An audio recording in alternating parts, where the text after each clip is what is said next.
سلام بچه، خیلی خوش اومدیم به این ویدیو. امروز اومدیم به شما یاد بدم چطوری سی پی رایگان تضمینی بگیرید. این روش خیلی عالیه، حتما برید تست کنید، هیچ بنی هم نداره. الان من نزدیکه که اون سی پی هاشو تهیه کنم و بگیرم برم لذتشو ببینم. ویدیو رو لایک کنید، چنل رو سابسکرایب کنید. بچه ها شما میرید توی گوگل می نویسید یخچال جم، همون سایت یخچال جم.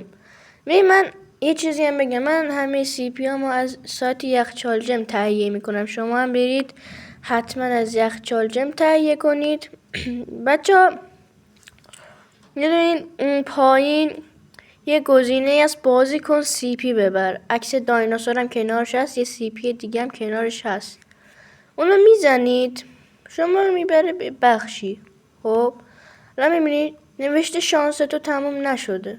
خب حالا اون چیه؟ خرید 5 شانس اضافه 7000 تومان باید بدید. حالا شما میایید میتونید فقط 2 بار، فقط یه بارم باز کنید کافیه. یه چند تا سی پی میگیرید، بعد میایید بخش جوایز رو میزنید، اون تبدیل سی پی به واقعی 80 تا سی پی، یعنی 80 تا جایزه نیاز دارید.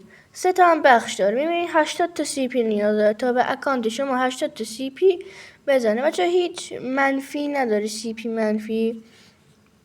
بچه هر روز بیای بازی کنید، هر چقدر بیشتر سی پی تهیه کنید همون جایزش بیشتر میتونید سی پی بگیری.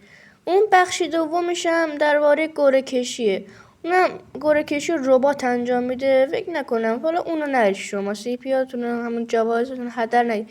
بخش سومش هم که هست واسه اون کاستوم روماش توی تلگرامه، حتما برید عضوش بشید.